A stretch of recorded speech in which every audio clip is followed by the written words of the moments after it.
All right, introducing my guest for this episode. He was the beat reporter for the Washington Nationals. Before that, he reported on the Washington Wizards. He now is a beat reporter for the Los Angeles Dodgers. He is part of the National Association of Hispanic Journalists. This guy's a Massachusetts native, but sneaked out to Yankee games all the time. Yeah, that's right. You heard it. He's a Yankee fan in Massachusetts. He's an ambassador to Puerto Rican baseball culture. I mean, talk about a quality of Rolodex friends. He has Victor Robles and Mark Anthony as friends. He has long conversations with Clayton Kershaw. Ladies and gentlemen, model, influencer, beat reporter, and gym rat, Jorge Castillo. Jorge, how are you doing today, my man? Hey, man, I'm good, man. What an intro. Appreciate it, man. Thank you. I mean, I could have put more, but it would have taken like 50 pages. No, I appreciate you, man. Thank you. No worries. So the topic of today is the Puerto Rican Baseball League, or Liga de Baseball, depending on what year. I know they had some restructuring with the name and all that, but it's a very dear subject to me, and I know it is for you. And so right off the bat, Victor Caratini, I mean, what an amazing story that is for just Puerto Rican baseball and the people in Puerto Rico and himself. Yeah, I mean, the guy's caught the last two no-hitters, right? So it's a big deal. And Puerto Rico has a huge, long lineage of history of catchers. Yadier Molina actually today, on Wednesday, today's Wednesday, right, is going to be catching his 2000th game. Only 6 catchers have ever done that.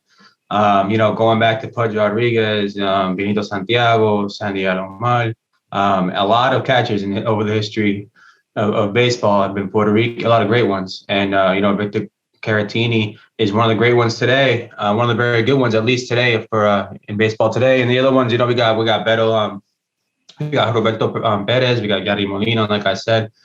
We have different guys around the league who are sort of continuing that on. Yeah, I mean, in that particular sense, very like you barely hear about the catchers when you talk about no hitters. But since this guy caught 2 no hitters in separate occasions, I mean, I hope that they start elevating catchers when they talk about no hitters, because honestly, they're just as much as part of it as pitchers. Yeah, I mean, guys talk about it. When you talk to a pitcher after a really good start, I mean, he'll never throw a catcher under the bus. So he doesn't mention the catcher when he did poorly in a start. But after like a really good start, a pitcher will almost always say, I was in sync with my catcher. I almost never shook him off. We were on the same page. He knew what he was doing back there. He received me well. And you hear that a lot too when it comes to these no-hitters, and Caratini doing it for the last 2 no-hitters, 2 different teams, 2 different pitchers. That's really impressive. I don't think that's a coincidence. And this is a guy who was he was brought over from the Cubs to the Padres as part of that Darvish trade, because he's basically Darvish's personal catcher, which says another thing right there, right? That Darvish is like, I want to throw that guy. So he came over and he actually didn't catch Darvish throwing no hitter, called Joe Musgrove throwing no hitter. So that's a weapon to have. I think teams over the last few years have realized how important it is to have a guy behind the plate who not only, can pitch call and kind of, sequence a game really well, but has the receiving skills. He can frame pitches, steal a couple of strikes.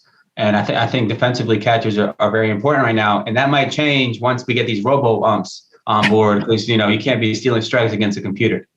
Yeah. I mean, with that, what are the reactions to the people in Puerto Rico from hearing about this? I know that they take pride in their players and they elevate them to another platform, as at least the people do. Has there been an immediate reaction from the people in Puerto Rico to Victor's accomplishments?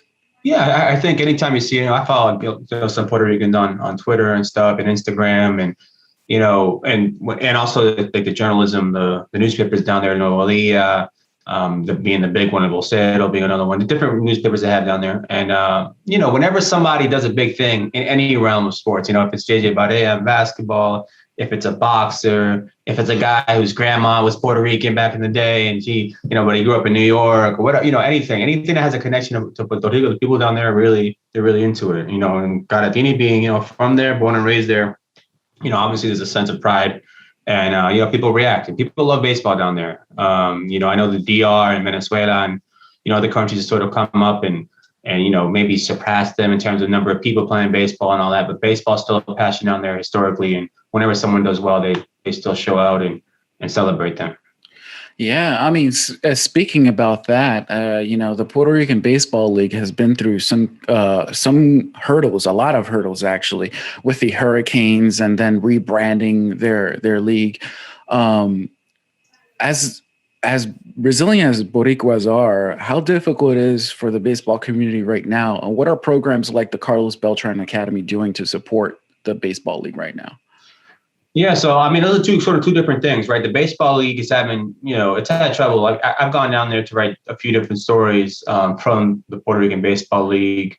One that was about the baseball league. I wrote for the New York Times a story about, oh man, it's been 10 years already, but a story about the fact that the well was sort of drying when it came to Puerto Rican baseball talent. That was in 2011. That was the year that Carlos Correa was a senior in high school, and he was just about to come out. Yes, it's about 10 years ago. Back then they were trying to figure things out. There was one academy going down there, one big academy going down there, the Puerto Rican Baseball Academy. And I was getting support from Major League Baseball. So one thing to understand about all this, and I think this sort of is connected to how the Puerto Rican Baseball League has kind of struggled as well, is in 1989, Major League Baseball decided to treat Puerto Rico like Canada and the United States, to institute the Major League Baseball draft on the first year player draft every June. So if you were a Puerto Rican baseball player, if you're a kid who wanted to play for professional baseball at the big league level, you always have to go through the minor leagues and all that. But before all that, you have to sign with a team. And before 1989, a team, the Yankees, can just go down to Puerto Rico, find a 16-year-old once he's eligible, like they do nowadays in the Dominican Republic and Venezuela and Colombia and Mexico, and you just go down there and sign him, right? That's how Pudge Rodriguez signed. That's how Roberto Alomar signed. That's how Roberto Clemente signed. That's how all these guys signed. You just go down there and you sign them. That changed in 1989. So once that changes, these guys have to go through the draft. First of all, they can't. It's not at 16. It's once you're out of high school. And then the other sort of layer there is you're competing against Americans and Canadians and guys who frankly speak English, right? So you're dealing with a difference in education systems. So if you're a Puerto Rican kid from a rural area, you didn't go to one of these swanky private schools in Puerto Rico that are bilingual and teach you English, how are you going to learn English to, first of all, like once you get drafted to sort of compete with these other Americans, but also just forget about that. Let's say you wanted to play professional baseball, you get drafted in the 12th round, and you don't have an option to go to a 4-year college in the United States to use as leverage once you sign to say, hey, I don't want that money. You guys need to give me more money, or I'll go play for LSU. That's what all American kids do and Canadians do. Yeah. I'll go play for Virginia. I'll go play for USC. Now, if you're a Puerto Rican kid that doesn't know English, how are you going to take the SATs or the ACT to qualify for those schools? And that was a huge problem for about 20 years, 25 years, I would say, where Puerto Ricans there was a hole in that development there. Puerto Rico, there's no high school baseball. There's no high school. There's no, like how we have here in the States where you have, high school, every high school has a team, and you play against each other. You got the state, the sectional, finals, and you got the county finals and the state finals. That doesn't exist in Puerto Rico. Everything's sort of, every Saturday you play in your league, every Saturday, Sunday. I think things are coming up. So then in like 2000, they created that baseball academy, hoping to sort of figure that out, teach these kids English, make these kids qualify for these colleges. So not only when they get drafted, they qualify for a college, a 4-year college, or even a 2-year school, junior college, where they can kind of use that as leverage to be like, all right, if you guys don't give me my money, I'm not gonna sign with you guys. Because what was happening for 20 years was these guys were getting underpaid, their bonuses. Major League Baseball teams were using that against them. They were under. So let's say the guy was drafted in the 5th round and he's eligible for $800,000. Teams would be like, hey, we're going to give you $500,000 and take it or leave it. And the kid's going to take it because he's poor or whatever. And so that was a huge problem. The Puerto Rican Baseball Academy, starting with that academy, also is you try to develop a kid to play baseball. Starting, I believe it starts in 9th grade, I believe. And the kids are going to class there every day, and they're playing baseball every day. Because you're dealing with you're also competing against like Dominican kids and Venezuelan kids who are playing baseball all the time at these academies that Major League Baseball have, and other academies that kind of just full-time things. So what happened in 1989? That changed the landscape of like how Puerto Rican talent was being procured, being signed, being developed. Major League Baseball essentially just left. And be like, why are we going to spend resources and time and all that on academies and whatever on having people down there when, we'll have a part-time scout going around the island looking for people to draft, but not sign at 16. So I think that sort of dovetails into what happened with the league. Over the next 20 years, and then if you remember in the mid 90s, there was Juan Gonzalez, Pedro Rodriguez, Roberto Alomar, Carlos Baerga, Sandy Alomar, Bernie Williams. I mean, you got a lot. Jorge Posada. There was a ton of Puerto Rican talent, and that was sort of Jorge Posada doesn't really count because he went to junior colleges. Alex Cora went to a 4-year school, and so did his brother Joey. They went to Miami Vanderbilt, but most of those guys they signed as, when they were 16. And that was sort of like the golden era. Like the people in Puerto Rico look at that as like the golden era, the last golden era of Puerto Rican baseball. And we haven't really had that since. Now I think we're seeing it come back a little bit because what's happening is these academies that are being created are they're doing a decent job of, getting these kids educated and teaching them English, making sure they're ready to go. Not just on the field, but off the field in terms of if they need to go to college, they can use it as leverage to sign for more money. They're just better, more developed. Also, we're just seeing, in the case of Javier Baez and Francisco Lindor, they went to the United States and when they were, in high school or just before high school to go to high school. And that helped them develop as well. So I think how that impacts the league, I think we saw a disinterest in baseball because for a while there, Carlos Beltran and Yadier Molina and the Molina brothers were sort of the only sort of stars, I guess, for a while there. I would say for maybe 10 years. They were like the only, not 10 years, maybe that's strong, but like towards by the middle, the middle 2000s, like 05, Carlos Delgado was still around. Different, Edgar Martinez had already, different guys had already sort of gotten older and were about to retire. And there weren't like all-stars, star players that were Puerto Rican. And I think that hurt the league. I think that hurt interest. I think people, ended up sort of they stopped going into games. I think that's also a product of Puerto Ricans. They have a lot of entertainment options as well. Being, they're very Americanized. They love their basketball. There are other things to do. And if the product isn't great, they're not going to go. That's sort of what it's become. They still have great pride in their product. If the Puerto Rican team is playing the Caribbean Series, you'll see Puerto Ricans loving it. The Caribbean Series was in San Juan. I went. That was packed when Puerto Rico played. The sounds coming in that stadium. Yeah. Amazing. It's great, and there's a lot of pride there, but it's not the same as the DR nowadays, or especially DR. Venezuela is going through a lot of stuff right now, but even the Mexican League is doing really well. And I think there are a lot of factors that sort of created this perfect storm right now where the Puerto Rican League is having some trouble. Hurricane Maria was another example, they just didn't have fields to even play on. They had delayed the season and kind of truncate everything. And, there are a lot of obstacles that have hurt the Puerto Rican League and in Puerto Rican baseball in general that I think they're trying to kind of overcome right now. Yeah, it seems like there's always something that comes up for this kind of small island of rich talent to develop their league into something even more. They have 5 teams in the league. I would have assumed if not looking at or not knowing about Puerto Rican Baseball League, you would see at least 8 teams or 9 teams. Right. One is the spacing. It's a small island, but 2 is the economy over there is not as illustrious as, the United States or anything like that.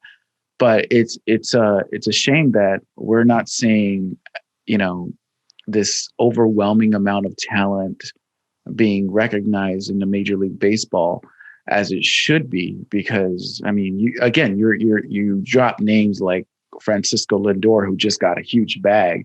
And, I wonder how does that inspire the Puerto Rican Puerto Ricans to like in Puerto Rico, like kids at a young age to really drive like, oh, I want to be like the next Lindor. I'm going to go practice. And where do they go practice now? I know I got the academy over there, but it seems like MLB could step up just a little bit more just to provide more resources to something that has given them generational like players and so yeah. There are different academies. Even Puerto Rican that started Carlos Beltran, you mentioned earlier, has his academy. There are a few different academies around the league, around the island, where guys mostly it's concentrated sort of in the metropolitan area of San Juan, where, they're like there are some that kind of are hybrids that are academies that kind of like work with schools, so guys can play afterward, or they're full-time, like kids sleep there, or their academies like the Beltran one, and it's actually in Florida, and I've been to that one. It's a great sort of space. But you need money for that stuff, and luckily for them, Beltran has the money, signed a couple of huge contracts in Major League Baseball. But they're, even with this Puerto Rican baseball academy that I mentioned that had support from Major League Baseball, I believe they don't have direct sort of monetary support from Major League Baseball anymore, financial support. So it's tough, man, because at the end of the day, Major League Baseball is a business. So if a team can go, thinking like we can just go to the DR, set up our academy and in Santo Domingo or Bani, wherever they have them, they're sort of scattered there. We can just build a facility. We can bring in a bunch of kids. They give them $20,000, whatever, and just sort of figure out 20,000. Obviously, some of them get a lot more money than that, but most of them do not. And let's see if we can find somebody. That's how Ronald Acuna is from Venezuela, and he's had for nothing. It's little investment and a player that's become an MVP caliber player. And when it comes to Puerto Rican, you got to use a draft pick, and you got to give them like a decent amount of money. If he's my cousin got drafted in 2017 by the Cubs out of high school in Puerto Rico, and he was a 14th round pick by the Cubs.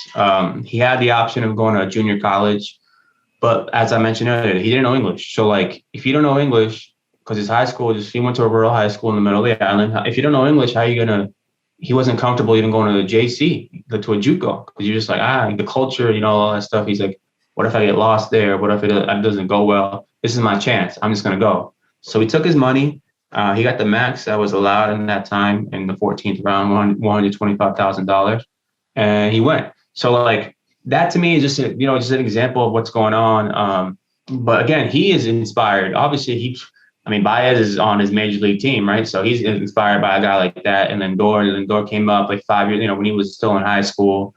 His dad, my uncle is a huge baseball fan. So like, I think, kids growing up on the island look at Lindor and Baez and Correa, Yadier Molina, still like the captain, Quique Hernandez. There are a lot of guys right now these guys can look up to who are doing really well at the major league level. And I think that does inspire kids to be like, we can still do this. We have a rich history here.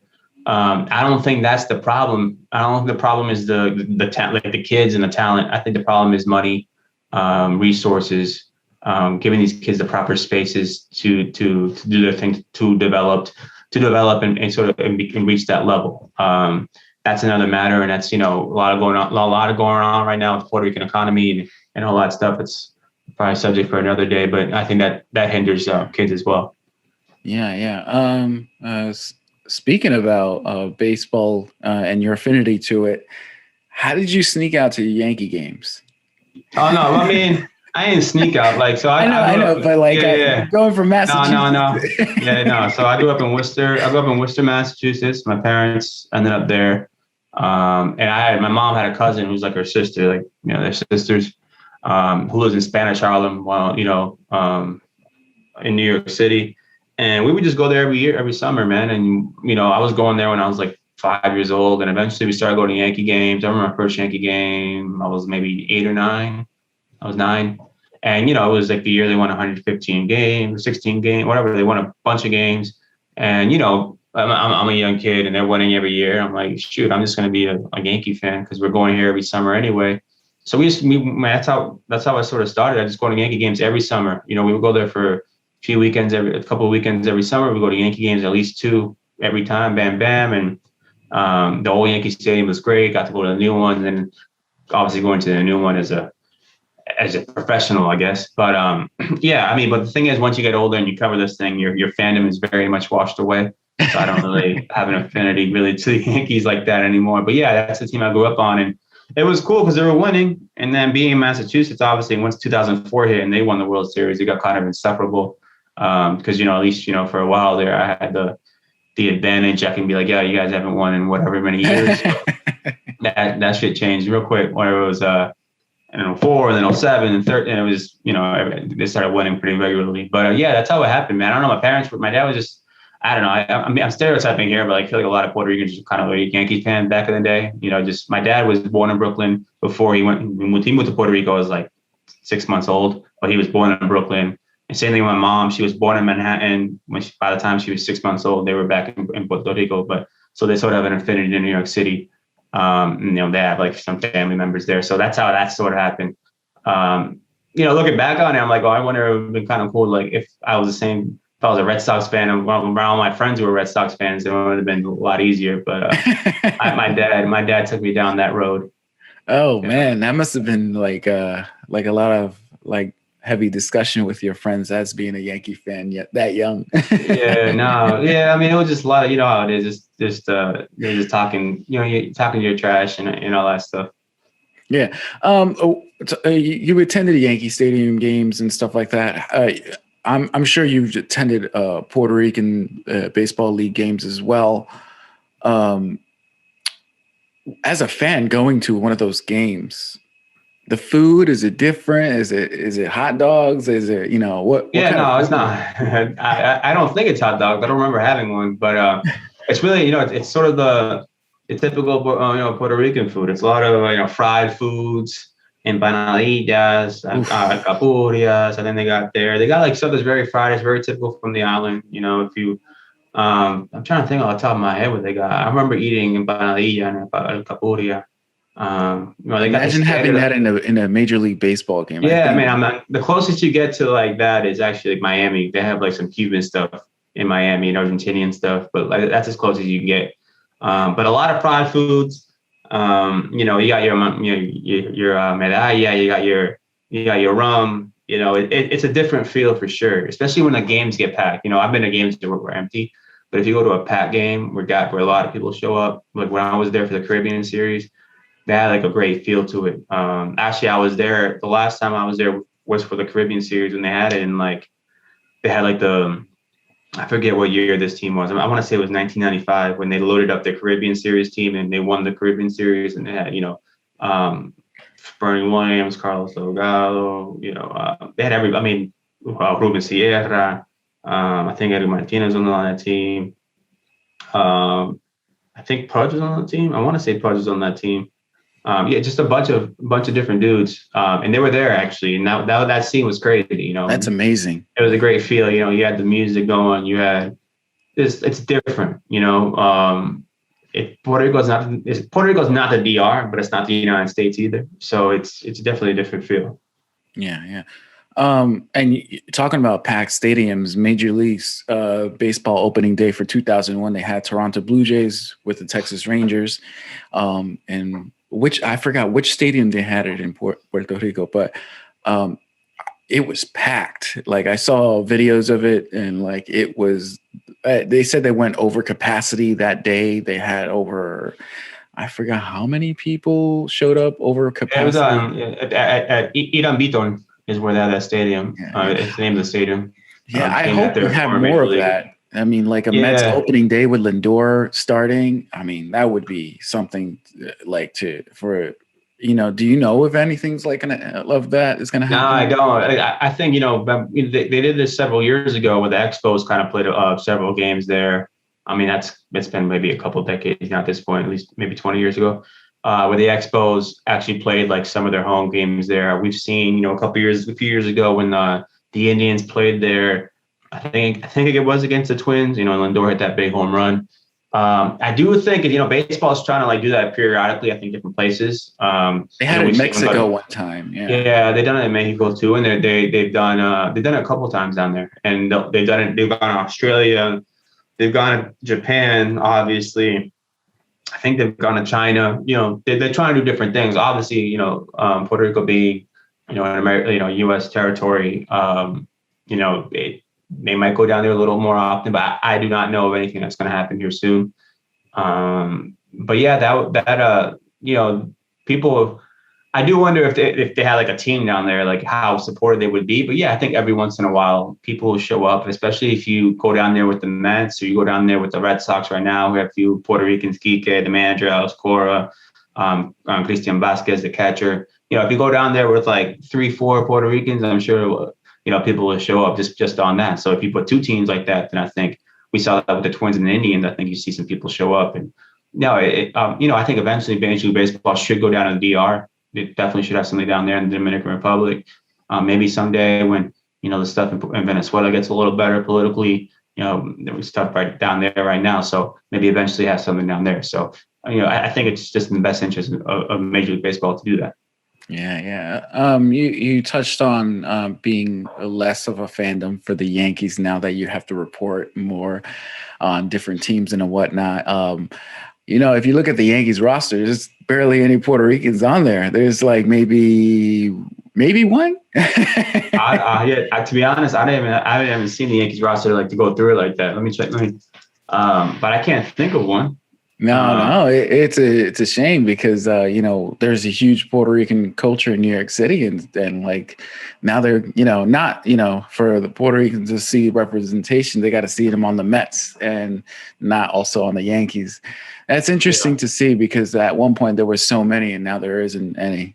So back when I was a big Yankee fan, Posada was my guy because I was playing catcher for a few years and he was Puerto Rican and he had my name Jorge, so. That was my guy, the Bernie Williams. They had Ricky Leday. Ruben Sierra showed up for a hot second. They had different guys who just kind of rolling through there who were Puerto Rican. But I'm looking at this roster right now. I guess they got a few Dominicans, a couple Venezuelans. So at least they're Latino, man, because I think that matters too. Whereas the team that I'm covering right now, the Dodgers, I think have like 4 Latinos. Not too many, 2 Mexicans, a Puerto Rican, and Dominican. So as of right now, they used to have Kike too. Well, they used to have more. So it ebbs and flows with each team. Like we're talking about the Mets right now. They have several, like a few Puerto Ricans. They got Lindor, they got Tomas Nido.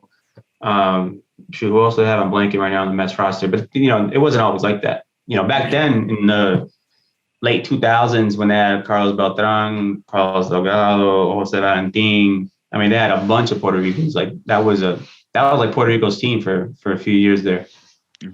Well, you said that you touched on your cousin being drafted. You said your cousin.